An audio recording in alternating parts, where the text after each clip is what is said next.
तो चलिए आज हम लोग क्या करते हैं, पॉलिटी का नेक्स्ट लेक्चर देखते हैं। इससे पहले हम लोग क्या किए थे, नागरिकता को देखे थे। कोई दिक्कत, नागरिकता के बारे में इन डिटेल हमने क्या किया था, समझाया था। तो कोई दिक्कत, हमारे साथ बना रहिएगा। बेहतर होगा कि कॉपी पेन लेकर के बैठिएगा और जो इंपॉर्टेंट बात लगेगी उस बात को लिखते चलिएगा। कोई दिक्कत, तो बेवजह में कोई बात को फालतू नहीं बोलते हुए, अर्थात बिना टाइम पास किए हुए क्या करते हैं, स्टार्ट करते हैं। और 2 मिनट में क्या कर देता हूं, कल की क्लास को रिकैप करा देता हूं। कोई दिक्कत, तो कल की क्लास में हमने क्या दिखाया था और क्या बताया था। तो कल की क्लास में हमने भाग संख्या 2 को बताया था। कोई दिक्कत, और भाग संख्या 2 संविधान में क्या है, तो नागरिकता की बात करता है।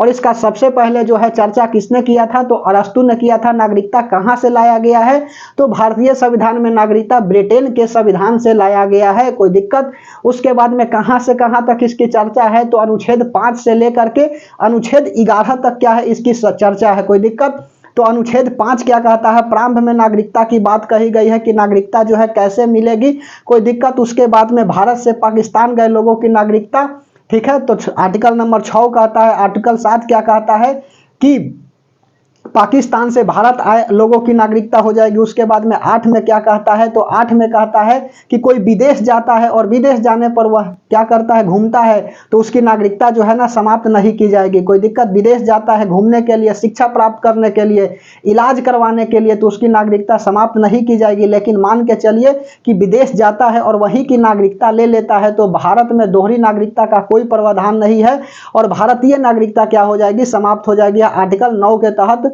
आर्टिकल 10 क्या कहता है कि 10 कहता है कि देश से बगावत करिएगा तो आपकी नागरिकता जो है वह समाप्त कर दी जाएगी। उसके बाद में आर्टिकल 11 क्या कहता है, तो आर्टिकल 11 कहता है कि नागरिकता संबंधी संशोधन जो है वह सांसद कर सकती है। सांसद के कौन, तो गृह मंत्रालय जो है ना वह कर सकता है। आज जो है हम लोग भाग संख्या 3 को देखेंगे और 3 में क्या है, मौलिक अधिकार को देखेंगे। कोई दिक्कत, कल हमने बताया था कि कैसे जो है ना नागरिकता भारत में मिलेगी, तो वंश के आधार पर था, उसके बाद में जन्म के आधार पर था, पंजीकरण था, देशीकरण था और अर्जित भूमि था। कोई दिक्कत, वंश के आधार पर हमने बोला था कि माता पिता में से किसी एक का जन्म जो है ना यदि भारत में हुआ है तो उसको क्या किया जाएगा, नागरिकता दे दिया जाएगा। तो वंश के आधार पर हो गया या जन्म के आधार पर हो गया। वंश के आधार पर क्या होगा कि माता पिता में से किसी एक को भारतीय होना तय है। कोई दिक्कत, यदि भारतीय रहेगा तब जाकर के नागरिकता मिलेगी। लेकिन जन्म के आधार पर था ना कि भारत में यदि जन्म लेगा, कोई दिक्कत, भारतीय रहे या ना रहे तो उसको नागरिकता मिल जाएगी। लेकिन वंश के आधार पर क्या था, तो वंश के आधार पर था कि माता या पिता में से किसी एक को भारतीय होना जरूरी होगा। कोई दिक्कत, उसके बाद में था पंजीकरण। और पंजीकरण में क्या था कि यदि कोई विदेशी यहाँ पर आकर के शादी कर लेता है, कोई दिक्कत, या 7 वर्ष तक रहता है तो उसको क्या हो जाएगी, नागरिकता दे दी जाएगी। उसके बाद में फिर हमने बताया था क्या, देशीकरण के बारे में कि कोई जो है ना कला के क्षेत्र से क्या है, जानकार है या वैज्ञानिक है और यहाँ पे रहता है तो क्या होगी, उसको 10 वर्ष रहने पर क्या होगा, उसको नागरिकता मिल जाएगी। और तीसरा, चौथा था और पांचवा क्या था, अर्जित भूमि था। अर्थात किसी भी राज्य को यदि गवर्नमेंट सरकार जो है ना संसद मिलाती है तो क्या होगा, उस सब नागरिकों को नागरिकता दे दी जाएगी। जैसे कि 22वां राज्य 36वां संविधान संशोधन करके सिक्किम राज्य को मिलाया गया 16 मई 1975 को। कोई दिक्कत, उसके बाद में एनआरआई के बारे में बताया था, नॉन रेसिडेंट इंडियन के बारे में, कि वैसा व्यक्ति जो भारत में जन्म लेता है और जन्म लेकर के जाता है विदेश और वहीं की नागरिकता ले लेता है तो उसे एनआरआई कहते हैं। कोई दिक्कत, उसके बाद में ओसीआई था, ओवरसीज सिटीजनशिप ऑफ इंडिया। इसमें क्या था, तो इसमें कहा गया ना कि जो भारत से जा करके वहीं की नागरिकता ले लिया है, एनआरआई बन गया है, तो भारत सरकार उसे क्या करेगा,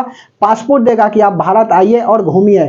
कोई दिक्कत, आपको इजाजत है। समझ में आ रही है। उसके बाद में एक लास्ट हमने बताया था सिटीजनशिप अमेंडमेंट एक्ट। इसमें क्या था, तो इसमें था ना कि नागरिकता जो है ना यह कैसे दिया जाएगा, इसके बारे में बताया था कि 2019 में यह रिपोर्ट आता है, 20 में लागू हो जाती है। ठीक है, पूर्णतः लागू नहीं हुआ था लेकिन अब जो है पूर्णतः लागू कर दिया गया। सीएए सिटीजनशिप अमेंडमेंट एक्ट जो अल्पसंख्यक है, जैसे कि अल्पसंख्यक कहने का मतलब कि हिंदू हो गया, मुस्लिम हो गया, सिख हो गया, ईसाई हो गया, यह सब धर्म के साथ क्या करता है, छेड़छाड़ करता है। जैसे कि पाकिस्तान से कोई आया है, उसके बाद में बांग्लादेश से आया है या अफगानिस्तान से आया है तो उसको क्या किया जाएगा, CAA के तहत जो है वह नागरिकता दे दी जाएगी। और इस पर हमने इन डिटेल बताया था कि यह गलत है या सही है, मैं नहीं जानता। उसके बाद में NRE के बारे में बताया था, नॉन रेसिडेंटल एक्सटर्नल अकाउंट के बारे में बताया था कि वह वैसा व्यक्ति अकाउंट खुलवाता है जिसे NRI होना होता है, ठीक है, और अपना पैसा को जमा रखता है, सुरक्षित रखता है जब तक कि वह विदेश में रहता हो। कोई दिक्कत, NRI रहता हो तब भारतीय बन जाएगा यहाँ आकर के दोबारा, तो उसको क्या होगी, पैसा वह मिलेगी, कोई दिक्कत। तो NRI एक्सटर्नल अकाउंट होता है।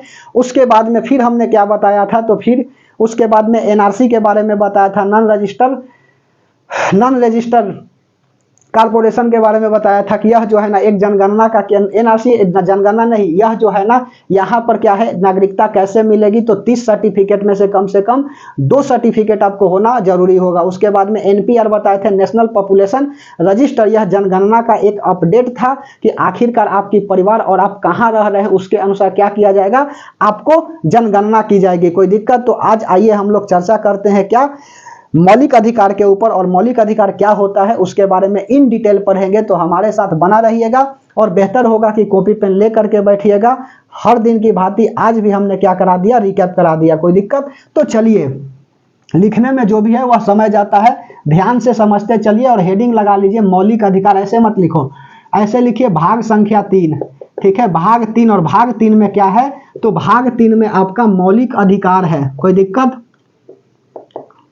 मौलिक अधिकार कहां से कहां तक है, तो अनुच्छेद नंबर लेकर के आपका 12 से लेकर के, अनुच्छेद 12 से लेकर के यह 35 तक है। कोई दिक्कत। 12 से लेकर के 35 तक है मौलिक अधिकार। समझ में आ रही है बात। तो अनुच्छेद नंबर 12 क्या कहता है, तो अनुच्छेद नंबर 12 कहता है कि यह मौलिक अधिकार को परिभाषित करता है। कोई दिक्कत। जैसे ही कोई भारत में जन्म लेता है तो उसको क्या हो जाती है, भारत में जन्म लेने के बाद मौलिक अधिकार प्राप्त हो जाते हैं, जैसे कि उसे चलने का आज़ादी, बोलने का आज़ादी, रहने का आज़ादी, यह सब जो है भारत में मिल जाती है। कोई दिक्कत। तो पहला अनुच्छेद 12 क्या कहता है, मौलिक अधिकार को परिभाषित करता है। मौलिक अधिकार को परिभाषित करता है। मौलिक अधिकार को क्या है, परिभाषित है। कोई दिक्कत। अनुच्छेद नंबर 12 में, अनुच्छेद नंबर 13 में क्या है, तो अनुच्छेद नंबर 13 3 है। अनुच्छेद नंबर 13 में क्या है, इसमें अल्पीकरण की बात कही गई है। अल्पीकरण, ठीक है, अल्पीकरण की चर्चा, अल्पीकरण की चर्चा। अब सवाल उठता है कि अल्पीकरण क्या है, तो अल्पीकरण यहाँ पर लगा लीजिए हेडिंग और लिखते चलिए। अल्पीकरण का मतलब होता है कि आपको जो है ना, आपको बोलने की आज़ादी है, आपको घूमने की आज़ादी है। कोई दिक्कत। आपको पुतला दहन करने की आज़ादी है। समझ में आ रही है बात। लेकिन अल्पीकरण की बात कहा गया है कि आपको घूमने की आज़ादी है, अर्थात कहीं भी आप घूम सकते हैं। तो इसका अर्थ बनता है कि आप रोड पे घूम रहे हैं तो बीच रोड में नहीं चल सकते हैं। संविधान जो एक आपको रूल दिया है अल्पीकरण, मानता हूं, लेकिन आप अपने अल्पीकरण के चक्कर में दूसरे का अल्पीकरण नहीं छीन सकते हैं। यह बात को ध्यान में रखिएगा। तो आर्टिकल 13 क्या कहता है, अल्पीकरण की बात करता है, अर्थात आप कहीं भी घूम सकते हैं। कोई दिक्कत। आप कहीं भी घूम सकते हैं, लेकिन दूसरे के अल्पीकरण के कारण दूसरे के अल्पीकरण को आप क्षति नहीं पहुंचा सकते हैं। तो इसमें लिख लीजिए, इसमें कहीं भी घूमने की आज़ादी है, कहीं भी घूमने की आज़ादी है। कोई दिक्कत। कहीं भी घूमने की आज़ादी है। समझ में आ रही है बात। बोलने की आज़ादी है, बोलने की क्या है, बोलने की आज़ादी है। लेकिन सवाल उठता है, इसमें कहीं भी घूमने की आज़ादी, बोलने की आज़ादी, उसके बाद में नोट में लिख दीजिए कि अपने अल्पीकरण के कारण, अपने अल्पीकरण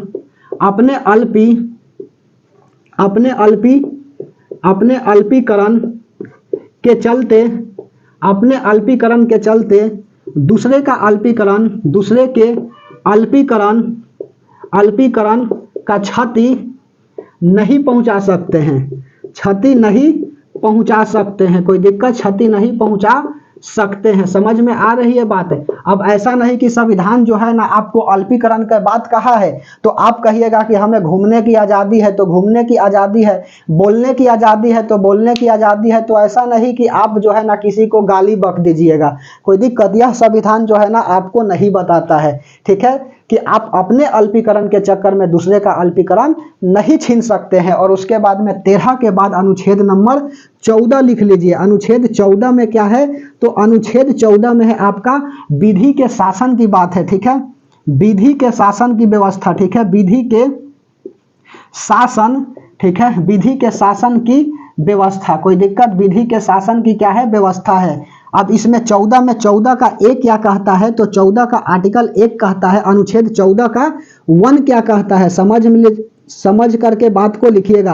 अनुच्छेद 14 का 1 क्या कहता है कि विधि के समक्ष समानता, अर्थात रूल के सामने जो है ना, अर्थात संविधान के सामने जो है सब कोई बराबर है, कोई दिक्कत, सब कोई बराबर है, लेकिन अपवाद में हो जाएगा राष्ट्रपति और उसके बाद में राज्यपाल को छोड़ करके, कोई दिक्कत। तो पहला है आपका विधि के शासन की व्यवस्था, अर्थात जो है ना शासन कैसे चलेगी, तो आर्टिकल नंबर 14 के ए में बताया गया है कि नियम के सामने सब कोई बराबर है, जो नियम आपके लिए है वही नियम हमारे लिए भी है, कोई दिक्कत, जो नियम आपके लिए वही नियम हमारे लिए भी है, समझ में आ रही है बात। तो आर्टिकल नंबर 14 का 1 क्या कहता है, तो आर्टिकल नंबर 14 का 1 कहता है विधि के समक्ष समानता, लिख लो,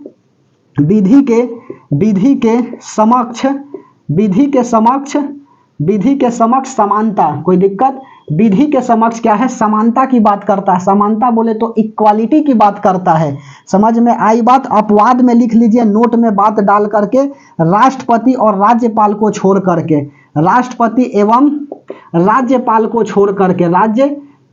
छोड़ करके, अब सुनो क्यों हमने ऐसा लिखा, छोड़कर, यह राष्ट्रपति जी जो है ना आर्टिकल 72 के तहत, यह आर्टिकल जब 72 आएंगे ना तो बताएंगे, कोई दिक्कत, यह क्षमादान करने की क्या है, शक्ति है, कोई दिक्कत, क्षमादान करने की शक्ति है। और राज्यपाल को 161 के तहत जो है ना आर्टिकल बोले तो अनुच्छेद 161 के तहत जो है ना वह क्षमा करने की व्यवस्था है, ठीक है, क्षमा करने की शक्ति, जैसे मान के चलिए अभी राष्ट्रपति द्रौपदी मुर्मू जी है, इससे पहले रामनाथ कोविंद जी थे, कोई दिक्कत, उससे पहले प्रणब मुखर्जी थे, तो आप ध्यान से समझिए, उससे पहले प्रतिभा पाटिल थी, समझ में आ रही है बात। तो यह सब राष्ट्रपति बनते गए, आज जो है ना वर्तमान में द्रौपदी मुर्मू है, तो द्रौपदी मुर्मू के पास इतना पावर है कि यदि किसी को गोली मार देती है कोई दिक्कत, तो उनके ऊपर जो है ना यह रूल फॉलो नहीं होगा, समझ में आई बात, ऐसे नहीं मारेगी, लेकिन जो आपको लिखा गया है वह बताते हैं, विधि के समक्ष समानता, हम सब क्या है, रूल के सामने बराबर है, लेकिन द्रौपदी मुर्मू तथा राज्यपाल जो है ना वह क्या है, नहीं समान है रूल के सामने। अर्थात जैसे ही गोली मारेंगे और यह केस होगी राष्ट्रपति के नाम पर कि राष्ट्रपति ने किसी व्यक्ति को गोली मार दी, ठीक है, और गोली मार दी जिसके कारण उसकी हत्या हो गई, अब राष्ट्रपति को सजा होगा, तो राष्ट्रपति अपने पद पे हैं तो इनको सजा होगी, तो राष्ट्रपति के पास शक्ति क्या है ना, राष्ट्रपति 72 आर्टिकल नंबर 72 अनुच्छेद नंबर 72 के तहत कहेंगे कि हम भारत के राष्ट्रपति होने के नाते अपने ऊपर लगा हुआ दोष को क्या करते हैं, समाप्त करते हैं, कोई दिक्कत, यह जो है ना राष्ट्रपति के पास शक्ति है। यदि ऐसा राज्यपाल कर देंगे कोई दिक्कत, यदि बिहार में है तो आनंद विश्वेकर करके है, आनंद विश्वेकर, यह जो है ना किसी को यदि गोली मार देते हैं, समझ में आ रही है बात, गोली मार देते हैं ना, तो इनके ऊपर भी यह नियम जो है वह लागू नहीं होगी, नहीं तो यदि लागू होगा तो यह राज्यपाल के पद पे रहेंगे और लिख देंगे कि हम जो है ना बिहार राज्य के राज्यपाल जो है रहते हुए अपने आर्टिकल 161 का प्रयोग करते हुए क्या कर रहे हैं, अपने ऊपर लगा दोष को समाप्त करते हैं, कोई दिक्कत। तो विधि के समक्ष समानता जो है हम सबके पास होता है फॉलो, लेकिन राष्ट्रपति एवं राज्यपाल को छोड़ करके। उसके बाद में अनुच्छेद नंबर 14 के बाद अनुच्छेद नंबर 14 का 2 जो इंपॉर्टेंट है ना उस बात को बता रहे हैं। टोटल आर्टिकल 395 है, मानता हूं, ठीक है। अब इसमें भी क्या कर दिया गया है, तोड़ दिया गया है। तो जो बाबू मेरे भाई तोड़ दिया गया है तो उसको तो बताना अनिवार्य है, जरूरी है। तो आर्टिकल नंबर 14 के 2 क्या कहता है, तो 14 का 2 कहता है कि विधि का समान संरक्षण, अर्थात जितना हम कानून को जुगाएंगे उतना ही आपको भी क्या करना पड़ेगा, बचाना पड़ेगा, कोई दिक्कत। जितना सुप्रीम कोर्ट, जितना हाई कोर्ट, यह सब संविधान का सबसे बड़ा अंगरक्षक होती है। क्यों होती है, तो आर्टिकल नंबर 19 के पास आने दीजिए। आज जो है ना एसबीआई चर्चा में है, स्टेट बैंक ऑफ इंडिया आखिरकार क्यों है, और संवैधानिक बेंच जो है बैठी थी 5 जजों का, उसमें क्या कहा गया है। आज जो है ना, आज का तारीख कितना है, 18 मार्च 2024। आज जो है ना रिपोर्ट आया है क्या एसबीआई का कंप्लीट, तो बताते हैं 19 के पास आने दीजिए, अभी तो 14 के 2 पर ही है। अच्छा, विधि के समक्ष समानता जो है ना यहाँ पर लिख लो, ऊपर लिखेंगे नोट में बात डाल करके, यह कहां से लाया गया है। तो विधि के समक्ष समानता जो है ना यह ब्रिटेन से लाया गया है, यह ब्रिटेन से लाया गया है, कोई दिक्कत, ब्रिटेन से क्या किया गया है, लाया गया है। जबकि मौलिक अधिकार कहाँ से लाया गया है, तो मौलिक अधिकार यहाँ लिख लीजिए, यह अमेरिका के संविधान से लाया गया है। लिख लो लिख लो, यह अमेरिका। ऐसे तो विदेशी स्रोत हम बता दिए हैं, लेकिन आपको यहाँ पर बताते चल रहे हैं कि ताकि आपको रिवीजन होते चलेगा, कोई दिक्कत। यह अमेरिका के संविधान से लिया गया है, अमेरिका के संविधान से लिया गया है, कोई दिक्कत, लिया गया है। और अमेरिका में दोहरी नागरिकता का प्रवर्धन है, ठीक है, आप वहाँ दोहरी नागरिकता ले सकते हैं। भारत की भी नागरिकता ना भारत में नहीं मिलेगी, कोई दिक्कत, दूसरे देश की नागरिकता मिल जाएगी, कोई दिक्कत। चलिए, उसके बाद में संविधान का मैग्ना कार्टा किसे कहा जाता है, तो भाग संख्या 3 को कहा जाता है, मौलिक अधिकार को कहा जाता है, कोई दिक्कत।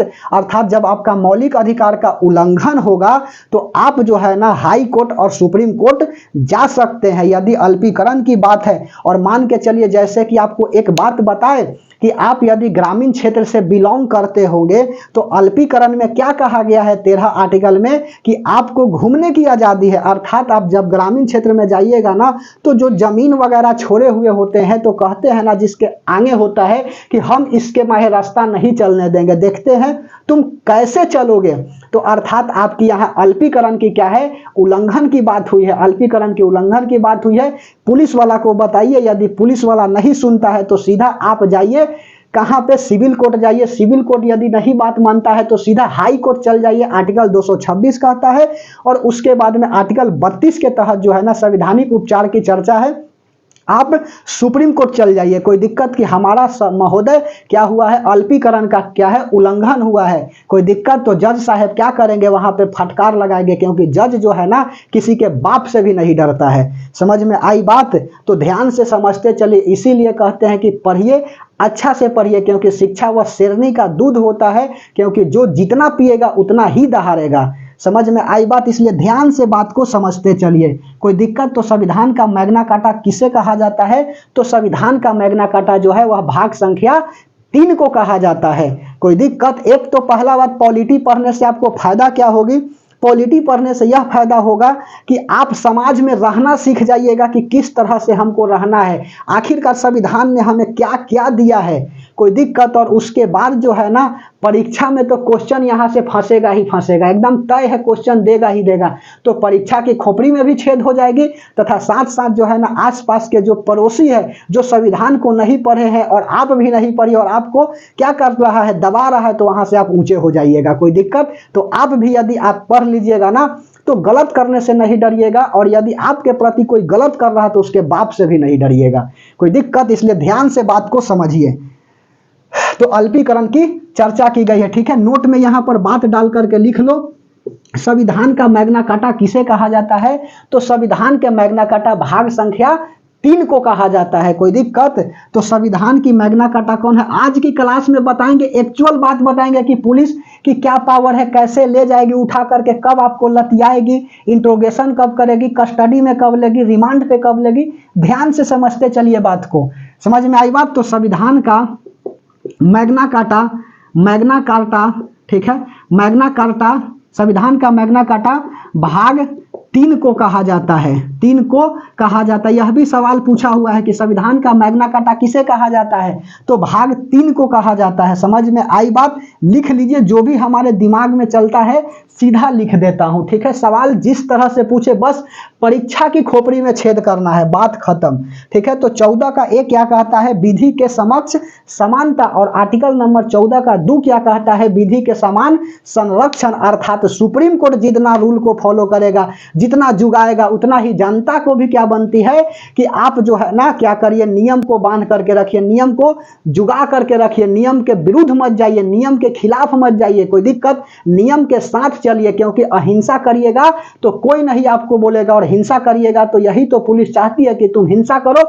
और थुड़ा जाओ, कोई दिक्कत। तो हिंसा नहीं करिएगा, अहिंसावादी बनिएगा। गांधी जी अहिंसावादी थे, आराम से आंदोलन करते थे, कोई दिक्कत, भूख हड़ताल पर बैठ जाते थे, सत्याग्रह करते थे, भूख हड़ताल करते थे, बहिष्कार करते थे सामान का, और तब जाकर के उसके बाद में आंदोलन स्टार्ट कर देते थे, ठीक है। तो कुछ जो है ना इतिहास से सीखिए, इतिहास से हम लोग यही सीखे हैं कि कुछ नहीं सीखे हैं, ठीक है। ध्यान से बात को समझते चलिए, हिस्ट्री में बताएंगे तो ध्यान से समझते चलिएगा, कोई दिक्कत।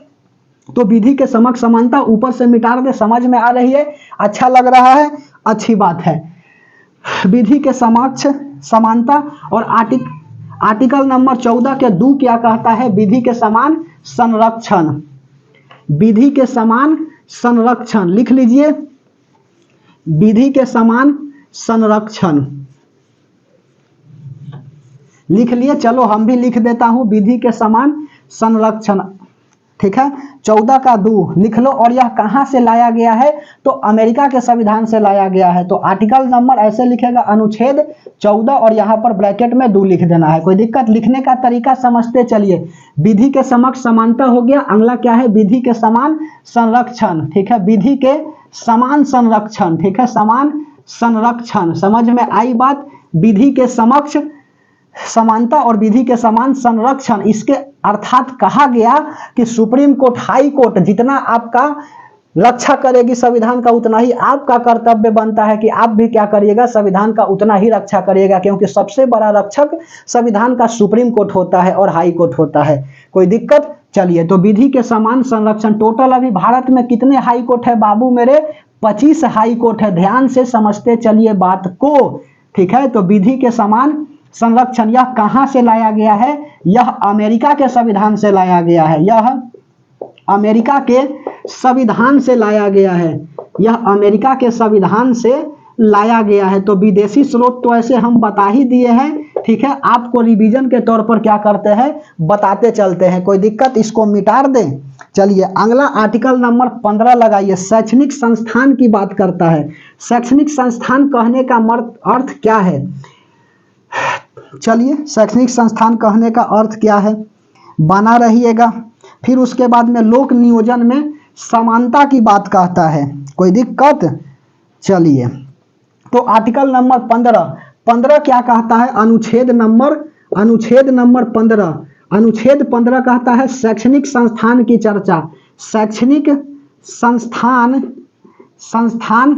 की चर्चा। अब इसके तहत क्या कहा गया है, तो इसके तहत कहा गया है ना कि आप वंश, लिंग, जाति के आधार पर क्या कर सकते हैं, भेदभाव नहीं कर सकते हैं, कोई दिक्कत, धर्म, जाति, लिंग के आधार पर क्या कर सकते हैं, भेदभाव नहीं कर सकते हैं। आर्टिकल नंबर 15 कहता है, अर्थात कोई जो है निचले कास्ट के व्यक्ति है, अर्थात कोई दूसरे धर्म का व्यक्ति है, अर्थात कोई मेल है या फीमेल है, आप उसके साथ भेदभाव कदापि नहीं कर सकते हैं। तो यह आर्टिकल 15 का 1 कहता है, ठीक है, आर्टिकल 15 का क्या कहता है, 1 कहता है। समझ में आ रही है बात कि जाति, लिंग के आधार पर भेदभाव नहीं किया जाएगा, कोई दिक्कत, तो लिख लो, शैक्षणिक संस्थान में अनुच्छेद नंबर 15 का 1 क्या कहता है, तो धर्म, जाति, लिंग के आधार पर भेदभाव नहीं किया जाएगा, लिख लीजिए, धर्म, जाति, लिंग के आधार पे, धर्म, जाति, लिंग के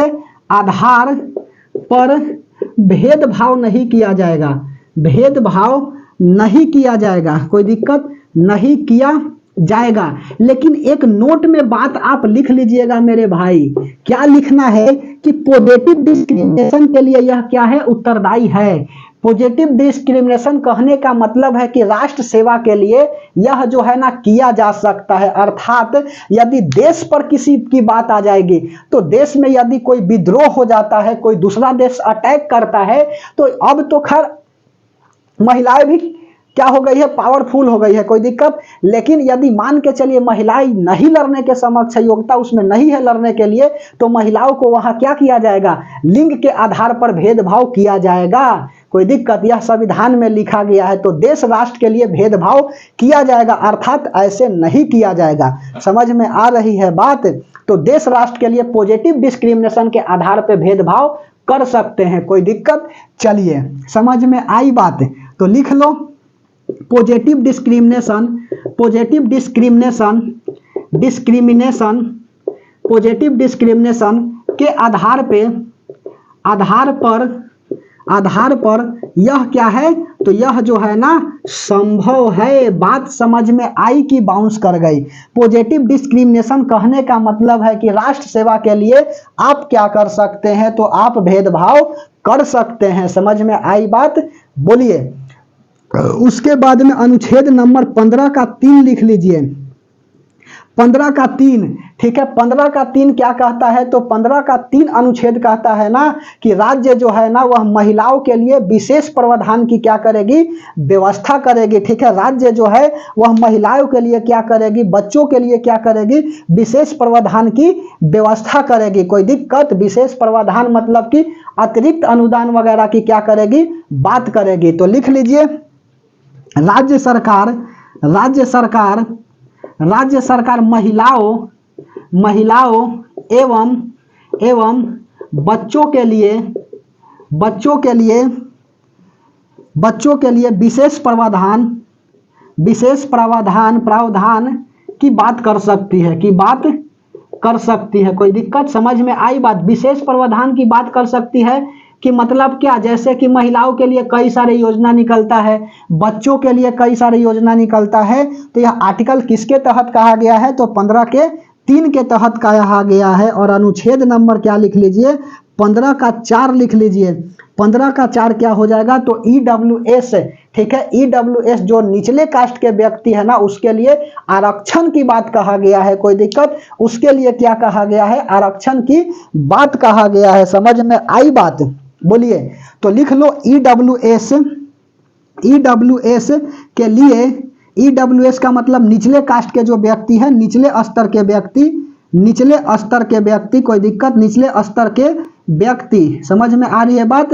EWS के लिए 10% आरक्षण की बात कहा गया है। 10% आरक्षण की क्या है, आरक्षण की बात है। कोई दिक्कत, और यह किसमें के तहत कहा गया है, तो संविधान का 103वां संशोधन करके 2019 में यह बात को जो है ना जोड़ा गया। तो लिख लीजिए नोट में बात डाल करके, नोट में क्या लिखिएगा, तो नोट में लिख लीजिए संविधान का 103 संशोधन करके यह बात जोड़ा गया। समझ में आई बात, यह बात क्या किया गया, जोड़ा गया। और कब जोड़ा गया, तो 2019 में जोड़ा गया। समझ में आई। EWS के लिए क्या होगा, 10% आरक्षण की बात होगी। समझ में आई बात। तो 15 का 1 धर्म जात लिंग के आधार पर भेदभाव नहीं किया जाएगा। 15 का 3 राज्य सरकार महिलाओं एवं बच्चों के लिए विशेष प्रावधान की बात कर सकती है। 15 का 4 लिखा गया है जी, 15 का 6 होगा, सॉरी 4 लिखा गया था। 15 का 6 EWS के लिए 10% आरक्षण की बात होगी, अर्थात निचले स्तर के व्यक्ति के लिए क्या होगा, बात होगा। 6 यहाँ कर दीजिएगा, 4 हो गई थी। संविधान का 103वां संशोधन करके यह बात को क्या किया गया, जोड़ा गया। समझ में आई बात। अब आप लगाइए हेडिंग अनुच्छेद नंबर 16, लोक नियोजन में समानता। कोई दिक्कत, लोक नियोजन में समानता, ठीक है। अब इसमें कहा जाएगा आरक्षण की बात। यहाँ तो आपका EWS के लिए आरक्षण मिल गया 10%। अब मेन आरक्षण की बात आएगी। आज जो है ना आरक्षण को लेकर के ज्यादातर जो है ना मुद्दा छिड़ता है, ठीक है। तो आइए आरक्षण को अच्छा से समझते हैं कि आरक्षण जो है ना यह क्या कहा गया है। कोई दिक्कत, तो चलो मिटा दें अनुच्छेद नंबर 16, ठीक है। और इसी के लिए आयोग बनेगा काका केलेकर समिति और BP मंडल आयोग। कोई दिक्कत, इंदिरा साहनी जी क्या केस करेंगे और इसमें क्या कहा जाएगा से बताता हूं, ठीक है। चलिए अनुच्छेद नंबर 16 क्या कहता है, लोक नियोजन में समानता। कोई दिक्कत, लोक नियोजन में समानता। अब सुनो क्या क्या है इसमें बात से बताता हूं। लोक नियोजन में समानता सर जी बता देते हैं आर्टिकल नंबर 16 और कह देते हैं ना कि इसमें आरक्षण की बात कही गई है। और आप जब सेट बनाइएगा ना रे मेरे भाई, तो उसमें दिया रहेगा कि समान आरक्षण की चर्चा जो है किसमें कहा गया है। अनुच्छेद 16(1), 16(2), 16(3), 16(4) लिखता है। समझ रहे हो बात। आप कंफ्यूजन हो जाइएगा कि सर ने बताया था लोक नियोजन में समानता, ठीक है, लेकिन यह नहीं बताए थे कि 1 में था कि 2 में था। आप कंफ्यूजन तय है कि पढ़िएगा ही पढ़िएगा। तो चलो मैं बताता हूं, ऐसा कंफ्यूजन नहीं करना है। अनुच्छेद नंबर 16 ध्यान से समझो, जब पढ़ेंगे तो अच्छा से पढ़ेंगे, हर एक क्वेश्चन को टच करने की प्रयास रहेगी। कोई दिक्कत, तो अनुच्छेद नंबर 16 क्या कहता है, लोक नियोजन में समानता। लोक नियोजन में समानता आराम से बता रहे हैं कि ताकि भेजा में सभी बात आपकी चली जाए। कोई दिक्कत? लोक नियोजन में समानता। अब लोक नियोजन में समानता कहने का अर्थ क्या है से सुनो। 16 का अनुच्छेद नंबर ऐसे लिखना, अनुच्छेद 16 का 2 बगल में ऐसे लिख लेना। यह 16 का 2 क्या कहता है? समान अवसर में समानता कहता है। कोई दिक्कत? समान अवसर की क्या करता है? समानता की क्या करता है? बात करता है। समझ में आ रही है बात? समान अवसर की समानता की बात करता है। समान अवसर में समानता, समान अवसर में समानता, समानता अर्थात जाति, लिंग, धर्म के आधार पर क्या कर सकते हैं? आप आरक्षण दे सकते हैं। कोई दिक्कत? समान अवसर में समानता अर्थात जाति धर्म, जाति हो गया, धर्म हो गया, लिंग के आधार पे। कोई दिक्कत? लिंग के आधार पर। और उसके बाद में 16 का 4 क्या कहता है? अनुच्छेद नंबर 16 के 4 में एक्चुअल में आरक्षण की बात कही गई है। कोई दिक्कत? आरक्षण की चर्चा। कोई दिक्कत? आरक्षण की चर्चा।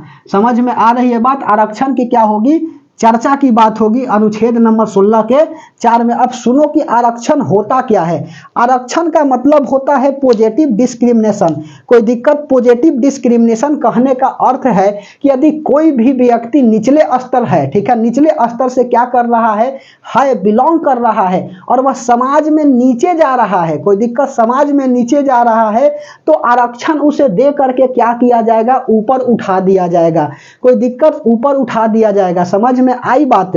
तो क्या सर यह आप जाति के आधार पर आरक्षण मिलेगी? तो मेरे भाई मिलेगी, यही तो बात बताए हैं कि समान अवसर में समानता, जाति, धर्म, लिंग के आधार पर क्या होगा? आरक्षण मिलेगा। लेकिन आरक्षण जो है वह पॉजिटिव डिस्क्रिमिनेशन की बात है। कोई दिक्कत? यदि यह गलत रहता तो सुप्रीम कोर्ट जो है ना कब के ऑलरेडी हटा देता।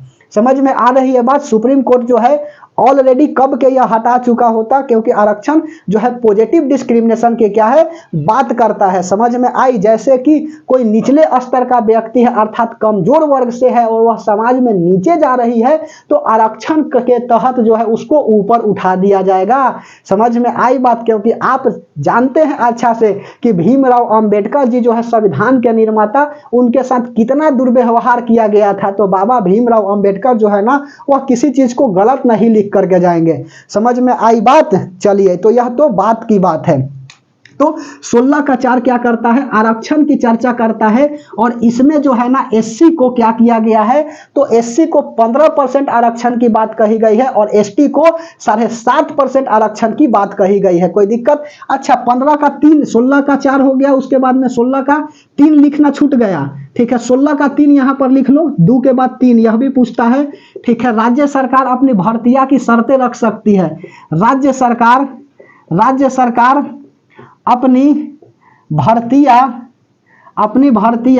की शर्त रख सकती है, भर्तियां की शर्त रख सकती है, शर्त रख सकती है। समझ में आ रही है बात? शर्त रख सकती है। अब सुनो, राज्य सरकार यदि मान के चलिए कि यदि कोई एग्जाम हो रही है और एग्जाम जो है ना उसका केवल क्या हो रहा है? एंट्रेंस हो रहा है, एक एग्जाम होगा, प्रीलिम्स हो जाएगा, कोई दिक्कत, और उसके बाद में कहेगा ना कि हम प्रीलिम्स के तहत जो है क्या करेंगे? सर्विस दे देंगे। और दूसरा राज्य सरकार की सेम उसी कैटेगरी के सर्विस में सेवा में कहेगा कि नहीं, हम जो है ना प्रीलिम्स लेंगे, मेंस लेंगे और उसके बाद में जो है ना इंटरव्यू लेंगे। कोई दिक्कत? तो आप उसके ऊपर बाधा नहीं डाल सकते हैं। कोई दिक्कत?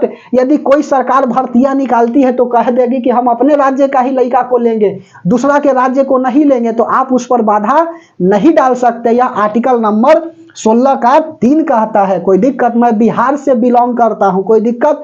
बिहार पटना से बिलोंग करता हूं। समझ में आ रही है बात? अर्थात बिहार के मुख्यमंत्री माननीय नीतीश कुमार जी यदि भर्तियां को निकालते हैं, ठीक है, तो इनके पास पावर है कि यह चाहेंगे तो क्या करेंगे? अपने यहाँ जो है ना केवल बिहार राज्य की विद्यार्थी को ही वैकेंसी में शामिल कर सकते हैं, दूसरे राज्य को नहीं शामिल कर सकते। इस पर कोई जो है ना तू और मैं नहीं किया जाएगा। समझ में आई? खैर, उसके बाद में 16 का 4 आरक्षण की चर्चा है। इसमें जो है ना सुनो, यह क्या लिख रहे थे? इसमें एससी के लिए 15% तथा एसटी के लिए 7.5% आरक्षण की बात है।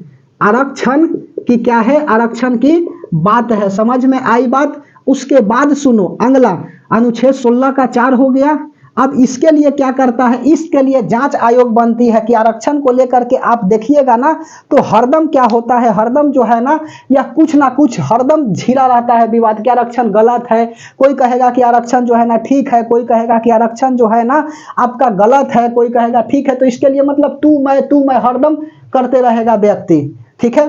तो इसी से बचने के लिए क्या किया गया, आयोग बना दिया गया, कोई दिक्कत, आयोग बना दिया। एक्चुअल में इस आयोग की तो चर्चा हम 340 आर्टिकल में कहेंगे कि राष्ट्रपति जो है ना वह निचले वर्ग के लिए क्या किए हैं, आरक्षण की चर्चा की है, ठीक है। आर्टिकल नंबर 340 लिखना है तो लिख लीजिए नोट में बात डाल करके, 340 अनुच्छेद नंबर, ऐसे वहां जाएंगे तो यह चर्चा तो करेंगे। अनुच्छेद 340 के तहत राष्ट्रपति आरक्षण कर सकते हैं, आरक्षण दे सकते हैं, आरक्षण दे सकते हैं। किसको दे सकते हैं, तो यह जो निचले स्तर के व्यक्ति है उसको दे सकते हैं। समझ में आई बात। एक क्रीमी लेयर होता है और एक नॉन क्रीमी लेयर होता है। क्रीमी लेयर क्या होता है बता रहे हैं, क्रीमी लेयर कहने का अर्थ है ना कि वैसे व्यक्ति, वैसे जिसका जो है साल का इनकम 8 लाख रुपया तक हो जाती है उसको क्रीमी लेयर कहा जाता है। 8 लाख से एबव चले जाइएगा तो क्रीमी लेयर कहलाइएगा, अर्थात 8 लाख से नीचे रहिएगा तो नॉन क्रीमी लेयर कहलाइएगा। तो ओबीसी जो आते हैं ना, अदर बैकवर्ड कास्ट, ठीक है, और ईडब्ल्यूएस एलिजिबिलिटी बैकवर्ड कास्ट। समझ में आई बात। एससी का मतलब होता है शेड्यूल कास्ट और एसटी का मतलब होता है शेड्यूल ट्रायल, ठीक है। नहीं लिख रहे फुल फॉर्म तो बच्चा सोच रहा है कि एससी एसटी क्या कर रहा है, लिखना है जिसको लिख लो, शेड्यूल कास्ट हो जाएगा और शेड्यूल ट्रायल हो जाएगा, ठीक है। एससी का मतलब होता है शेड्यूल कास्ट, शेड्यूल कास्ट, और उसके बाद में अगला ट्रायल लिख दीजिएगा यहाँ पर एसटी के लिए, शेड्यूल ट्रायल, ठीक है। शेड्यूल ट्रायल की बात है, समझ में आई बात। चलो, ईडब्ल्यूएस का मतलब क्या होता है, इलिजिबिलिटी बैकवर्ड कास्ट, ठीक है, इलिजिबिलिटी बैकवर्ड कास्ट होता है। ओबीसी का मतलब होता है अदरवर्ड बैकवर्ड कास्ट, ठीक है। समझ में आ रही है बात, तो ध्यान से समझते चलिए। तो अनुच्छेद 340 के तहत राष्ट्रपति आरक्षण दे सकते हैं और इसके लिए क्या हुआ है, जांच आयोग बैठता है, ठीक है। इस आयोग के लिए, इसके लिए या किसके लिए, तो आरक्षण के लिए, पूरा लिखो, आरक्षण के लिए, आरक्षण के जांच के लिए, आरक्षण जांच के लिए लिखो, आरक्षण जांच के लिए, आरक्षण जांच के लिए निम्न आयोग की क्या हुआ, गठन हुआ। निम्न आयोग की गठन हुआ। जैसे में देखो क्या क्या आयोग बना था, तो सबसे पहला बना था आपका काका कलेकर समिति, ठीक है। काका कलेकर था ना, काका कलेकर आयोग, ठीक है। काका कलेकर आयोग क्या कहा, इसमें जो है ना, यह जो है ना क्या किया, तो यह जो है अदरवर्ड बैकवर्ड कास्ट के आरक्षण को लेकर के बात कही। कोई दिक्कत, अदर बैकवर्ड कास्ट के आरक्षण की बात कही ना, कि इसको जो है ना 27% आरक्षण मिलेगी।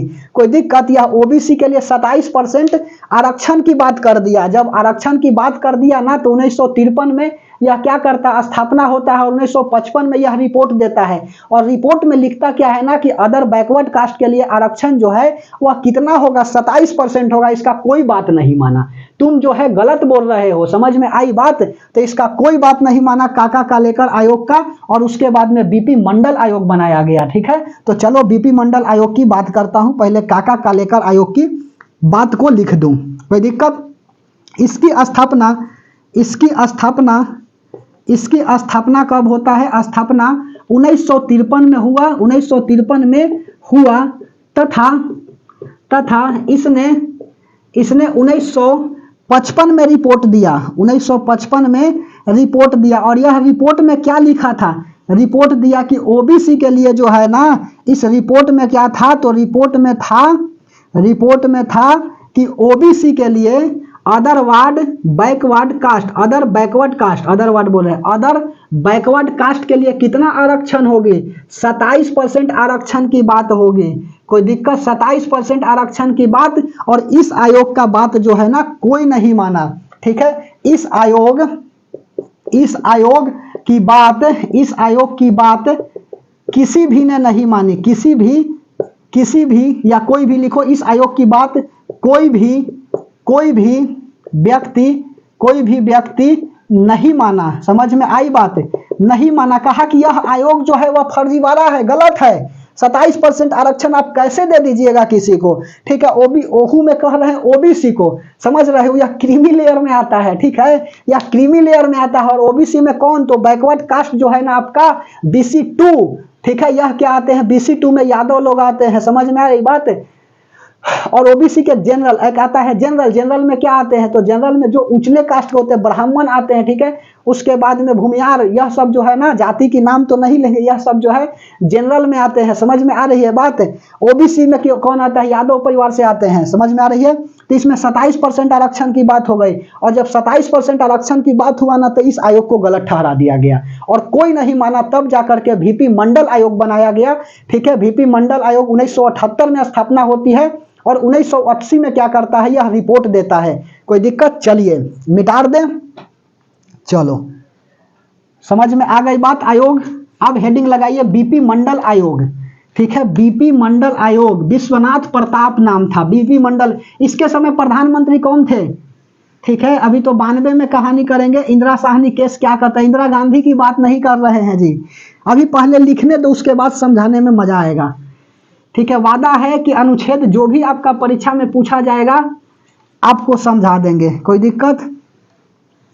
पॉलिटी से सवाल बनाना बहुत ही आसान होता है, बशर्ते ध्यान से बात को समझते चलिए। अगला क्या लिखिए, आयोग नंबर 2 जो है वह लिख लीजिए BP मंडल आयोग, VP मंडल आयोग, ठीक है।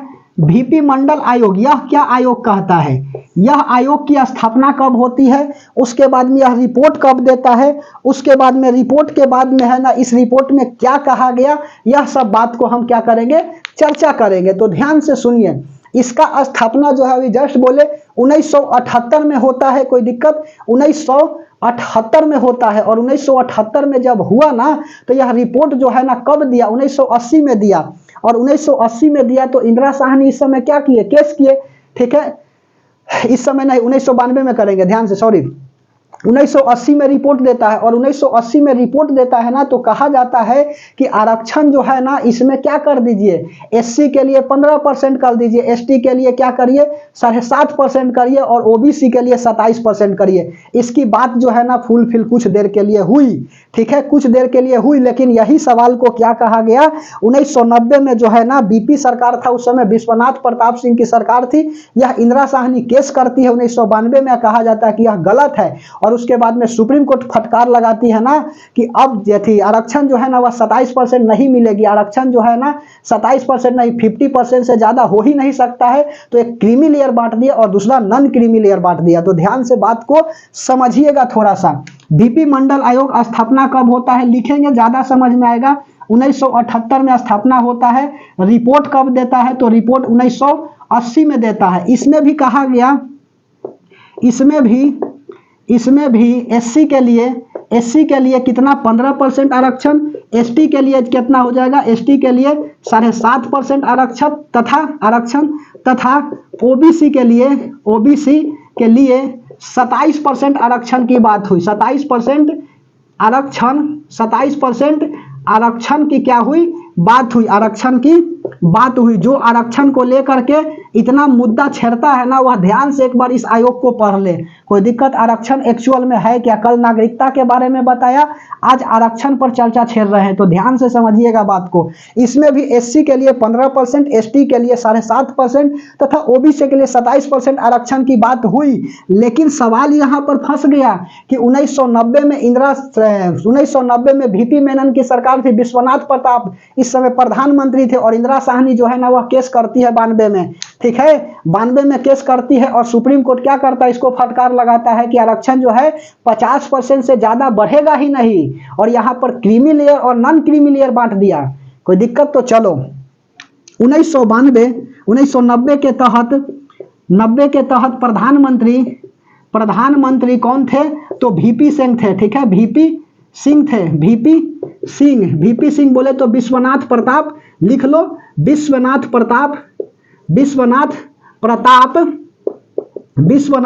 प्रताप सिंह क्या थे, या प्रधानमंत्री थे 1990 में। कोई दिक्कत, 1990 के तहत प्रधानमंत्री VP सिंह थे, ठीक है, 1990 के तहत प्रधानमंत्री VP सिंह थे। और 1992 में इंदिरा साहनी केस होती है। इंदिरा साहनी के केस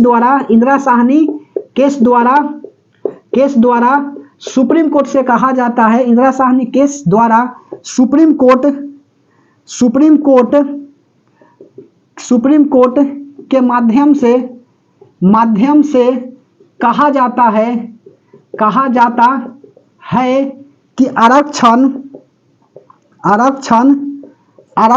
कितना, आरक्षण 50% से अधिक संभव नहीं है। आरक्षण जो है 50% से अधिक संभव नहीं, ठीक है, अधिक संभव नहीं। अब सुनो बात को, और यहाँ जो है ना दो तरीका से आरक्षण को क्या कर दिया, सुप्रीम कोर्ट ने बांट दिया, ठीक है। आरक्षण को क्या कर दिया, सुप्रीम कोर्ट ने दो कंडीशन में बांट दिया।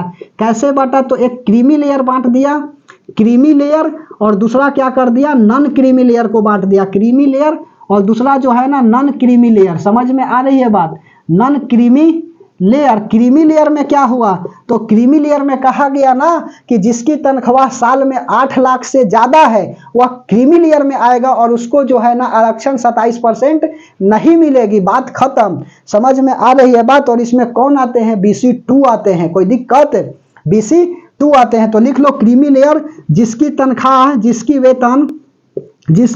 वेतन भत्ते पेंशन जो भी लिखना है, जिसकी वेतन एक वर्ष में 8 लाख से अधिक हो, 8 लाख से अधिक हो, कोई दिक्कत, 8 लाख से क्या हो, अधिक हो, उसको क्या किया गया, तो क्रीमी लेयर में रखा गया। और अदरवाइज में जिसकी वेतन जो है ना, जिसका वेतन 8 लाख से क्या हो, 8 लाख से कम हो, कितना में, तो एक साल में क्या हो, 8 लाख से कम हो, उसको नॉन क्रीमी लेयर में रखा गया। और इसमें एग्जाम्पल में क्या आ जाएगा, BC2 आ जाएंगे, कोई दिक्कत, जनरल आ जाएगा। समझ में आ रही है बात, जनरल आ जाएगा। और इस सब में SC ST आ जाएगा, कोई दिक्कत। तो SC ST का कहा जाता है ना कि अभी भी तनख्वाह 8 लाख से क्या है, नीचे है। समझ में आ रही है बात, 8 लाख से क्या है, नीचे कमाते हैं हर एक वर्ष, समझ में आया। इसीलिए इस सबको क्या मिलता है, आरक्षण मिलती है। तो अभी भी क्या है, सुप्रीम कोर्ट को थोड़ा सा ध्यान देनी है। यहाँ पर पॉजिटिव डिस्क्रिमिनेशन है, मैं मानता हूँ, बहुत अच्छी बात है। आरक्षण तो होना ही चाहिए, बिल्कुल कंफर्म होना चाहिए, मैं इस पर कुछ नहीं अलग से बात बोल रहा हूँ। लेकिन अभी जो है ना, इसमें क्या है, किस तरह से आरक्षण दिया जाए, ठीक है, अब इसमें संशोधन की बात होनी चाहिए, कोई दिक्कत। क्योंकि जो है ना, अब जो है उस समय का यह केस है, 1992 की कहानी है, और आज जो है 2024 हो गया है। तो मेरे भाई क्या बताइए, वह का समय और अभी का समय सेम है, ठीक है। तो सुप्रीम कोर्ट को क्या करना चाहिए, इस पर थोड़ा बहुत विचार करना चाहिए। ऐसा नहीं है, BC2 में भी क्या आते हैं, ऐसे व्यक्ति आते हैं जिनकी तनख्वाह 8 लाख छोड़िए ना, साल का 2 लाख भी नहीं है, कोई दिक्कत, 2 लाख भी नहीं है, लेकिन फिर भी उसको किस में रखा जाता है, क्रीमी लेयर में रखा गया है, कोई दिक्कत। क्योंकि आर्टिकल 16 का पहिल के कहता है कि धर्म जाति लिंग के आधार पर आरक्षण की बात है, कोई दिक्कत, समान आरक्षण की बात है। उसके बाद में 3 कहता है राज्य सरकार, तो खरी तो बढ़िया है, राज्य सरकार अपनी भर्तियां शर्तें निवास रख सकती है, कोई दिक्कत। उसके बाद में 16 की 4 में जो है ना आरक्षण की बात कहा गया है, लेकिन किस तरह से आरक्षण दिया जाता है, तो इस तरह से आरक्षण दिया जाता है। तो इस पर थोड़ा सा विचार जो है ना, हमारे ख्याल से जो हमारी नॉलेज है उसके हिसाब से मैं बोल रहा हूं, कोई दिक्कत, यहाँ पर थोड़ा सा विचार करना चाहिए, कोई दिक्कत। तो यह जो है ना आरक्षण को लेकर के बात थी। अब हेडिंग लगाइए अनुच्छेद नंबर 17, कोई दिक्कत, 16 समझ में आई बात है। अब 17 पर क्या आते हैं, चर्चा करते हैं, कोई दिक्कत। चलो मिटा दे, चलिए 17 आर्टिकल क्या कहता है, तो आर्टिकल नंबर 17 कहता है ना, अस्पृश्यता का अंत है, मतलब कि छुआछूत के आधार पे भेदभाव नहीं कर सकते, छुआछूत से वंचित किया गया है। समझ में आ रही है बात, तो लिख लीजिए, छुआछूत का अंत किसमें कहा गया है, आर्टिकल नंबर 17 में अस्पृश्यता की बात कहा गया है। लिख देता हूं, आप पढ़ लीजिएगा किसकी बात कहा जाएगा, कोई दिक्कत। अस्पृश्यता मतलब मुझसे नहीं बोला पा रहे, लिख देता हूं, अनुच्छेद नंबर 17, कोई दिक्कत, थोड़ा सा गला फंस जाता है। अनुच्छेद नंबर 17, इसमें क्या किया गया, अस्पृश्यता, पढ़ लीजिए जो भी हमने लिखा, अस्पृश्यता की बात कही गई है, बात, ठीक है। अस्पृश्यता का मतलब होता है छुआछूत, ठीक है, छुआछूत की चर्चा, ठीक है, छुआछूत की क्या है, चर्चा है आर्टिकल नंबर 17 में। इसके तहत क्या कहा जाता है, तो इसके तहत यह कहा गया ना कि आप जो है ना छुआछूत के आधार पे भेदभाव नहीं कर सकते हैं। समझ में आई बात? भेदभाव नहीं कर सकते हैं। जैसे कि मान के चलिए कि कोई भी व्यक्ति गरीब है और आप अमीर है, तो आप भी वह जाता है और बैठ जाता है, तो आप यह नहीं कह सकते हैं कि तुम गरीब हो, तुमको मैं यहां से भगा दूंगा। यह संविधान जो है ना यह नहीं दिया है आपको इतना। कोई दिक्कत? तो छुआछूत की क्या है? चर्चा है। समझ में आई बात? अर्थात छुआछूत के आधार पे भेदभाव नहीं किया जाएगा। कोई दिक्कत? भेदभाव नहीं किया जाएगा। लिख लो छुआछूत, छुआछूत के आधार पर भेदभाव नहीं किया जाएगा। भेदभाव नहीं किया जाएगा। भेदभाव जो है वह क्या किया जाएगा? नहीं किया जाएगा। लेकिन नोट में बात लिख लेना, पॉजिटिव डिस्क्रिमिनेशन के लिए यह हो सकती है। पॉजिटिव डिस्क्रिमिनेशन के लिए संभव, पॉजिटिव डिस्क्रिमिनेशन के लिए क्या हो जाएगा? यह संभव होगा। अब मान के चलो जी कि कोई को बीमारी हुआ है, जस्ट लाइक कि एग्जाम्पल में कोरोना वायरस, ठीक है, कोरोना वायरस हुआ है, कोई दिक्कत, और वह व्यक्ति आपके पास आकर के बैठता है, ठीक है, तो आप कहिएगा कि संविधान हमारा कहता है ना, सुनो बात को ध्यान से, संविधान कहता है कि छुआछूत के आधार पे भेदभाव नहीं करेंगे।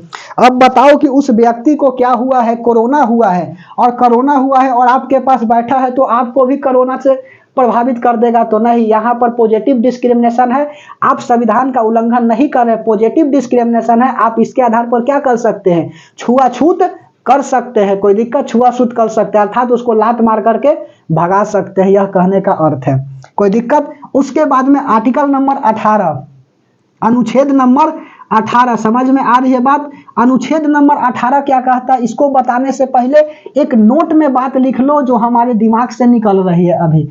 क्या निकल रही है? तो आर्टिकल नंबर 16, उसके बाद में 15, 16, उसके बाद में 19, 29, 30, 15, 16, 19, 29, 30, यह जो है किसको मिला है? यह जो है केवल आपको भारतीयों को मिलता है। तो आर्टिकल नंबर 15, 16, 19, 29 और 30, ठीक है, अनुच्छेद लिख लो, अनुच्छेद 15, 16, 19, 29, 30 केवल भारतीयों के लिए है, केवल भारतीयों के लिए है। कोई दिक्कत? दूसरों के लिए नहीं, केवल भारतीयों के लिए। तो पूछ देता है कभी कभी कि निम्न में से कौन सा अनुच्छेद भारतीयों के लिए नहीं है, और इसके अलावा दूसरा कोई एक ऑप्शन दे देगा। कोई दिक्कत? तो जैसे मान के चलो आर्टिकल 14 दे दिया, 15 दे दिया, 16 दे दिया, 19 दे दिया, कौन भारतीयों के लिए नहीं प्रावधान किया गया, मतलब विशेष प्रावधान नहीं है, तो 16, 14, ठीक है, ये सब तो है ही, 15, 16, 19। कोई दिक्कत? तो 15, 16, 19, 29, 30 केवल भारतीयों के लिए प्रावधान है। कोई दिक्कत? तो 15, 16, 19, 29, 30 क्या है? तो यह अनुच्छेद जो है केवल भारतीयों को मिलेगी। और अनुच्छेद नंबर 18 क्या कहता है? उपाधियों का अंत, ठीक है, उपाधियों का अंत। समझ में आ रही है बात? उपाधियों का अंत। 1954 में क्या होता है? पद्म भूषण, पद्म विभूषण, पद्म भूषण, पद्म श्री और भारत रत्न की क्या होती है? शुरुआत होती है। कोई दिक्कत? और उसके बाद में कहा जाता है ना कि आप जो है ना, आप उपाधि के साथ अपना नाम को नहीं जोड़ सकते हैं। जैसे कि माननीय हमारे राष्ट्रपति प्रथम डॉक्टर राजेंद्र प्रसाद थे, कोई दिक्कत? अब इनको भारत रत्न मिली, तो जब भारत रत्न मिली ना, तो यह नहीं अपना नाम में लगा सकते हैं ना कि भारत रत्न, या कोई नहीं लगा देगा कि भारत रत्न डॉक्टर राजेंद्र प्रसाद, यह गलत है। नाइटहुड की उपाधि वगैरह जो है ना, यह समाप्त कर दिया गया। हाँ, इंजीनियर लगाइए, डॉक्टर लगाइए, doctor APJ Abdul Kalam sir, ठीक है, एपीजे अब्दुल कलाम यह लिखते थे ना, आप देखेगा ER लिखता है इंजीनियर करके, उसके बाद में, तो यह सब क्या कर सकते हैं? लगा सकते हैं। लेकिन जो है आप उपाधि आपको जो मिला है वह नहीं लगा सकते हैं। तो यह चर्चा किसका है? तो यह चर्चा जो है आर्टिकल 18 का चर्चा है, ठीक है। तो उपाधियों का अंत, ठीक है, इसमें क्या कहा गया है? तो लिख लो, इसके तहत आप अपने नाम में भारत रत्न नाइटहुड की उपाधि को नहीं जोड़ सकते हैं, क्या कर सकते हैं? नहीं जोड़ सकते हैं, ठीक है। उसके बाद आप अपने नाम में जोड़ सकते हैं, क्या जोड़ सकते हैं? आप अपने नाम के साथ जोड़ सकते हैं, नाम के साथ जोड़ सकते हैं। क्या जोड़ सकते हैं से सुनो, नाम के साथ जोड़ सकते हैं। अब क्या क्या जुटेगा, तो एग्जाम्पल में लिख लो। आप डॉक्टर लगा सकते हैं, जैसे डॉक्टर राजेंद्र प्रसाद, कोई दिक्कत, डॉक्टर राजेंद्र प्रसाद, समझ में आई बात। तो देखो नाम के साथ डॉक्टर लग गया, कोई दिक्कत नहीं है। ऐसा नहीं लिख सकते हैं कि भारत रत्न डॉक्टर राजेंद्र प्रसाद, ठीक है, यह गलत है, संविधान आपको अनुमति नहीं देता है, कोई दिक्कत।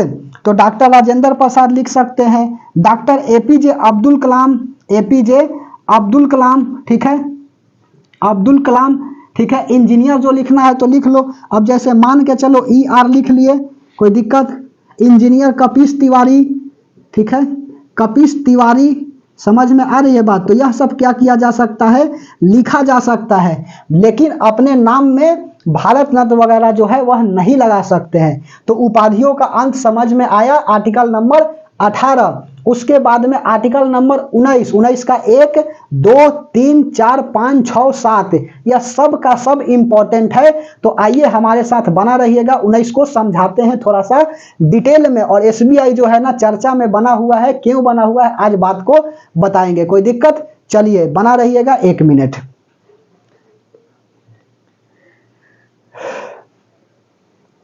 टाइम देखने गए थे, 55 मिनट हो गई। क्या आपको लगा 55 मिनट बोरिंग क्लास, ठीक है। अब हेडिंग लगाइए 19, ठीक है, अनुच्छेद नंबर 19, ठीक है। ध्यान से समझते चलिए बात को, जो जो इंपॉर्टेंट बात है उसको तो बताएंगे ही। टोटल अनुच्छेद 395 है। अब अनुच्छेद नंबर 19 पे पहुंच गए हम, कोई दिक्कत। ध्यान से समझते चलिए, जो जो अनुच्छेद इंपॉर्टेंट है उसको रटना तो पड़ेगा ही। तो आर्टिकल नंबर 19, ठीक है, अनुच्छेद 19, 19 क्या कहता है, तो आर्टिकल 19 जो है ना, यह अभिव्यक्ति की आजादी की बात करता है। 19 का जनरली 1 की बात करते हैं, कोई दिक्कत। 19 का 1, 19 का 1 में क्या है, अभिव्यक्ति की स्वतंत्रता, अभिव्यक्ति की स्वतंत्रता, ठीक है, अभिव्यक्ति की क्या है, स्वतंत्रता की बात है। अब सुनो, अभिव्यक्ति की स्वतंत्रता बोलो या आजादी बोलो, बात जो है ना यह क्या है, बराबर है। अब इसके तहत क्या कहा गया है, इसके तहत जो है ना, आप किसी का पुतला दहन कर सकते हैं, किसी का मुर्दाबाद का नारा लगा सकते हैं, ठीक है। मुर्दाबाद का नारा लगाइए चाहे जिंदाबाद का लगाइए, ठीक है। जैसे मान के चलो हमने कहा कफन छाप जिंदाबाद, ठीक है, तो यह हमारी अधिकार है कि हम नारा लगा सकते हैं। कोई समझ में आ रही है बात, जीतेगा भाई जीतेगा, कफन छाप जीतेगा, ठीक है। तो इस तरह से जो है ना हम नारा लगा सकते हैं, कफन छाप, ठीक है। कोई छाप भी देंगे तो बढ़िया ना देंगे, तो इसलिए ध्यान से समझिए बात को, ठीक है। उजला शर्ट से मुझे डर लगती है, ऐसे मैं उजला शर्ट ही पहना हुआ, उस उजला शर्ट में आप समझ रहे हैं, ठीक है। ध्यान से सुनो बात को। देखिए अभिव्यक्ति की स्वतंत्रता आजादी, ठीक है, तो लिख लीजिए इसके तहत, इसके तहत, इसके तहत बोलने की आजादी, बोलने की आजादी, ठीक है। इसके तहत बोलने की आजादी, चुप रहने की भी आजादी है, चुप रहने की आजादी, ठीक है, नहीं बोलेंगे बात खत्म। चुप रहने की आजादी, राइट टू इंफॉर्मेशन, ठीक है, सूचना पाने का अधिकार, इसके तहत बोलने की आजादी, चुप रहने की आजादी, सूचना पाने का अधिकार, सूचना पाने का अधिकार है, ठीक है, सूचना पाने का क्या है, अधिकार है, कोई दिक्कत। नारा लगाने का अधिकार है, सूचना पाने का अधिकार, और लिखो नारा लगाने का अधिकार, नारा लगाने का अधिकार है। अब सुनो बात को, पुतला दहन करने का भी अधिकार है। अब जैसे मान के चलो देखोगे ना, तो नेताजी यदि कोई काम नहीं करेगा तो लेकर के और उसको मुंह पे चप्पल से मारेगा, कोई दिक्कत, ठीक है। तो यह संविधान में लिखा गया है कि आप पुतला दहन कर सकते हैं नेताजी का, कोई दिक्कत की बात नहीं है। तो सूचना पाने का अधिकार, नारा लगाने का अधिकार, पुतला दहन करने का अधिकार, राइट टू इंफॉर्मेशन मतलब सूचना पाने का अधिकार। जैसे कि मान के चलो कि आपके ग्रामीण क्षेत्र में रह रहे या शहरी क्षेत्र में रह रहे, जहां रहिए सॉरी, तो शहरी क्षेत्र में क्या किया गया है, नगर पालिका, नगर निगम होते हैं, और ग्रामीण क्षेत्रों में पंचायत की चर्चा, ठीक है। पंचायत के लिए मुखिया वार्ड सदस्य होते हैं, वार्ड में वार्ड सदस्य होता है, और कई सारे वार्डों का मालिक हो जाते हैं मुखिया जी, कोई दिक्कत। यदि मान के चलिए आपके गांव में कोई मुखिया जी है, ठीक है, ऐसे पंचायत में बताएंगे हम कि कोई गांव में मुखिया जी है और मुखिया जी रोड का क्या कर रहे हैं, ढलाई करवा रहे हैं, ढलाई करा रहे हैं और आपके नजर में लगता है कि मुखिया जी जो है ना यह 2 नंबर की काम करा रहे हैं, कोई दिक्कत 12-1 का मसाला डाल रहे हैं, तो रोड जो है ना बाबू मेरे भाई कितना दिन टिकेगी, 2 से 3 साल टिकेगी। तो आपको क्या है वहां पे अधिकार बनता है कि मुखिया जी से पूछिए कि आप जो है ना इसमें कितना मसाला मिलाए हैं, कितना बालू मिलाए हैं, कितना सीमेंट मिलाए हैं, क्योंकि आर्टिकल 19 का 1 कहता है सूचना पाने का अधिकार, कोई दिक्कत। और यदि मुखिया जी नहीं बताते हैं तो आप जो है ना सीधा क्या जाइए, कोर्ट जाइए, कोर्ट उसके ऊपर क्या करेगी, कार्रवाई करेगी, कोई दिक्कत। तो यह क्या है, आपको सूचना पाने का अधिकार है। तो ऐसा नहीं डर जाइएगा कि मुखिया जी आए हुए हैं, ठीक है, उनको चाय पानी पिलाते हैं, तो मेरे भाई मेरे बाबू ऐसा डरना नहीं है। जो गलत है वह गलत है, कोई दिक्कत चाहे जो भी रहे, क्योंकि मरा हुआ मछली जो है ना वह धारा के साथ बहता है। जो मर जाते हैं मछली वह धारा के साथ बहते हैं, लेकिन जो जीवित मछली होते हैं ना वह धारा के विपरीत तैरते हैं। इसीलिए यदि आप जीवित है तो गलत का विरोध करना सीखिए, कोई दिक्कत। ध्यान से समझिए बात को। तो राइट टू इन्फॉर्मेशन की बात आई है, ठीक है, इसलिए ध्यान से समझ लो। राइट टू इन्फॉर्मेशन सूचना पाने का अधिकार है, ठीक है, बोलने का अधिकार है। अब बोलने का अधिकार है तो ऐसा नहीं कि किसी को गाली बक देंगे, ठीक है, उसकी अभिव्यक्ति को थोड़ी हम ठेस पहुंचा सकते हैं।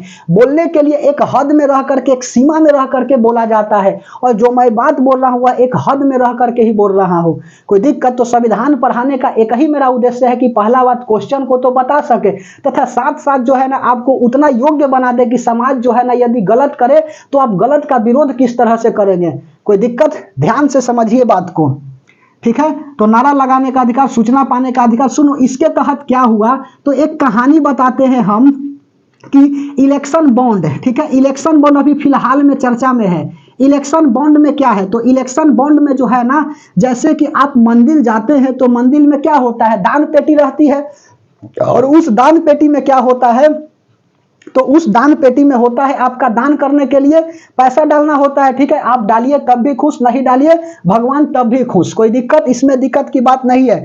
तो इलेक्शन बॉन्ड के लिए यहां पर क्या कहा गया, एक जमा करने के लिए, राशि करने के लिए पेटी बनाई गई, ठीक है। अब ऐसा पेटी थोड़ी कि इसमें जनता जाके पैसा डालेगा, और इसकी जिम्मेदारी जो है ना SBI लेता है, स्टेट बैंक ऑफ इंडिया। और इसकी स्थापना कब होता है, तो स्थापना जो है 2018 में होते हैं, और स्टार्ट शुरुआत कब से हो जाती है, तो शुरुआत जो है ना वह 2019 से हो जाती है, कोई दिक्कत। आज का न्यूज बता रहा हूं, ठीक है, आज 18 मार्च 2024 का न्यूज हम बता रहे हैं, आज का न्यूज बता रहे हैं, एकदम करेंटली न्यूज को बता रहे हैं, ठीक है। तो स्थापना 2018 में होता है, शुरुआत 2019 से, अब कितना आ गया है, 2024 आ गया है, ठीक है। तो इसमें क्या होता है ना कि इलेक्शन बॉन्ड में कहा जाता है ना कि आप क्या करिए, जिसको जितना बनता है वह पार्टी में जमा करिए, ठीक है। इसमें बॉन्ड में क्या करिए, जमा करिए पैसा को, ठीक है। कंपनी जमा कर सकता है, कोई पार्टी जमा कर सकता है, जनता पैसा को जमा कर सकता है। और इसका जिम्मेदारी किसने लिया, तो स्टेट बैंक ऑफ इंडिया ने लिया। अब स्टेट बैंक ऑफ इंडिया इसकी जिम्मेदारी लेता है, तो कहा गया ना, ठीक है, कि इसमें जो पैसा देगा तो ना पार्टी का नाम उजागर किया जाएगा और ना ही जो है ना उस व्यक्ति का नाम उजागर किया जाएगा। इसमें जो पैसा देगा, जो पैसा देगा उसका नाम उजागर नहीं किया जाएगा, ठीक है, नहीं किया जाएगा, ठीक है। और ना ही पार्टी का नाम किया जाएगा, और पार्टी का भी नाम जो है ना यह क्या किया जाएगा, उजागर नहीं किया जाएगा। समझ में आ रही है बात। आप मान के चलिए कि कोई पार्टी को आप क्या कर रहे हैं, पैसा दे रहे हैं इलेक्शन के लिए, तो नहीं आपका नाम और नहीं पार्टी का नाम उजागर किया जाएगा। उसके बाद में यह बात की भनक जो है ना अब लगती है, पिछले महीना फरवरी में किसको, सुप्रीम कोर्ट को भनक लगती है, और सुप्रीम कोर्ट में यह केस चला जाता है, कोई दिक्कत। ध्यान से समझ लो यह बात जो है SBI चर्चा में क्यों है, तो यह बात जो है सुप्रीम कोर्ट चल जाती है, और सुप्रीम कोर्ट के लिए देखिए एक बार ताली होना चाहिए। सुप्रीम कोर्ट यह बात चला जाता है, और अभी के मुख्य न्यायाधीश जो है ना, मुख्य न्यायाधीश DY चंद्रचूड़ है, कोई दिक्कत, DY चंद्रचूड़, ठीक है, DY चंद्रचूड़ है। अब इनके पास यह मुकदमा जाता है, और इसमें 5 जो है ना न्यायाधीश का संवैधानिक पीठ बैठता है, न्यायाधीश, ठीक है, जज का क्या करता है, 5 न्यायाधीश का संवैधानिक पीठ बैठता है। संवैधानिक पीठ की क्या होती है, चर्चा होती है, संवैधानिक पीठ बैठता है। और इसमें जो है ना 5 न्यायाधीश, यदि 5 को बैठेगा तो संवैधानिक पीठ कहलाएगी, कोई दिक्कत। बताएंगे हम कि गोलकनाथ मेहता केस क्या था, केशवानंद भारती केस क्या था, अभी धीरे धीरे समझते चलिए, सब समझ में आ जाएगी।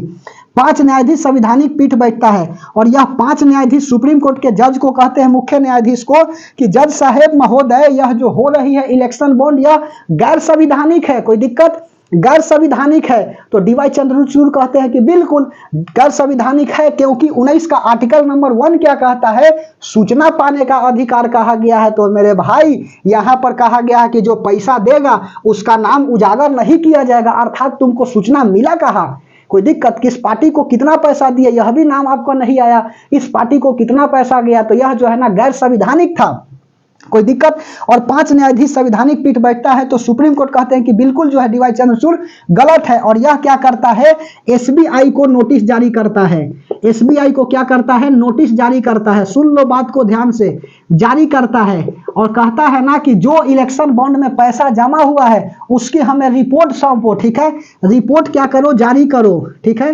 रिपोर्ट जारी करने के लिए कहा जाता है किसे, तो एसबीआई के क्या कहा जाता है, रिपोर्ट जारी करने के लिए कहा जाता है। ध्यान से समझते चलो बात को।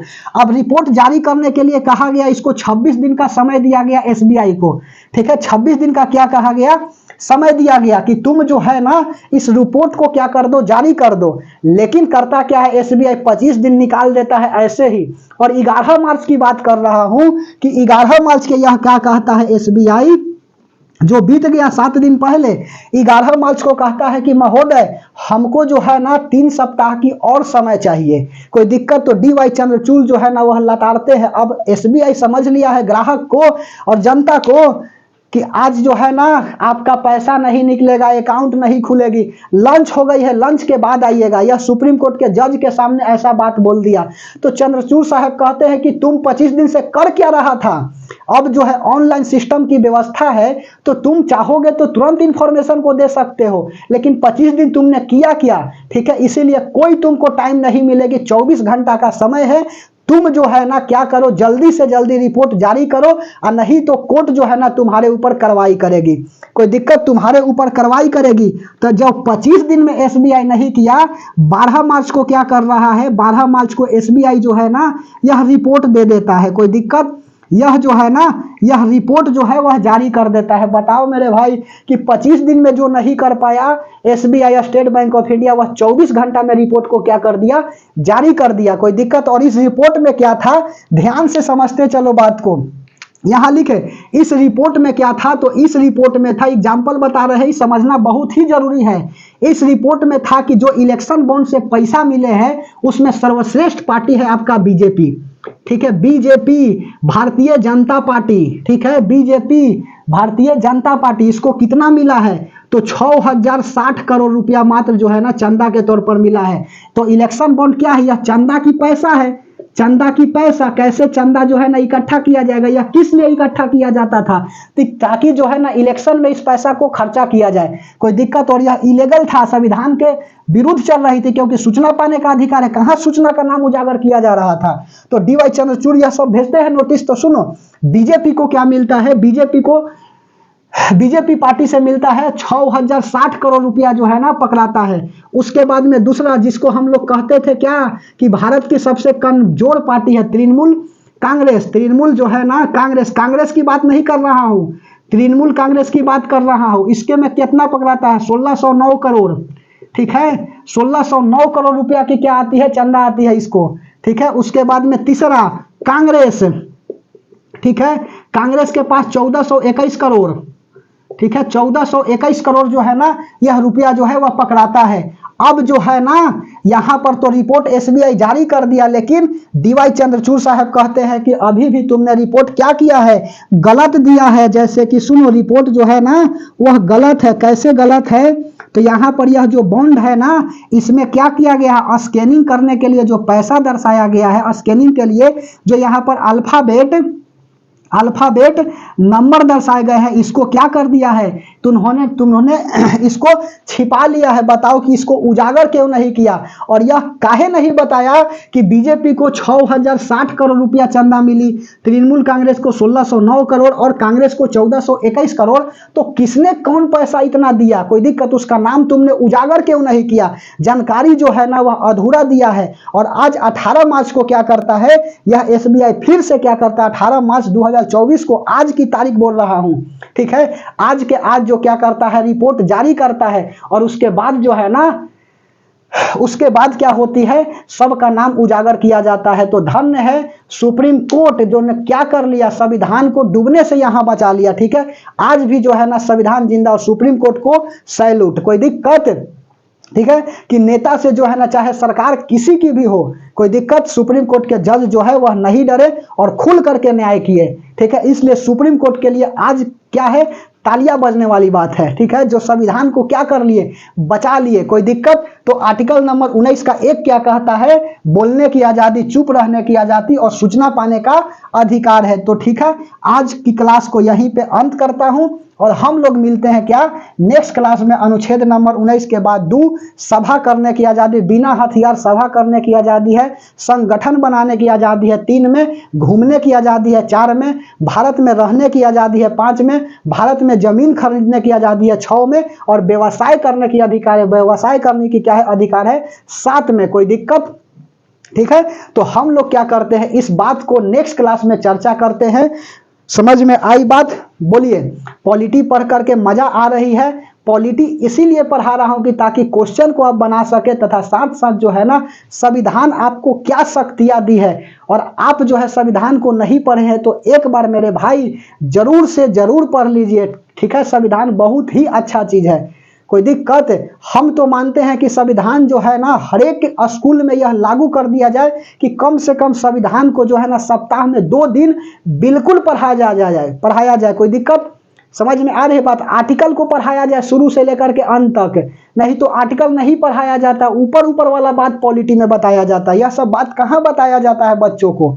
कोई दिक्कत? और जब संविधान हर एक स्कूल में पढ़ने लगेगा सब बच्चा, तो उसी दिन जो है ना, वह शिक्षित की ओर बढ़ने लगेगी। अभी भी धीरे धीरे बढ़ रहा है और भारत से यदि मान के चलिए नेतागिरी को समाप्त करना है, भारत को विकास कराना है, ठीक है, तो भारत की जनता को क्या होना होगा, शिक्षित होगा सबसे पहले।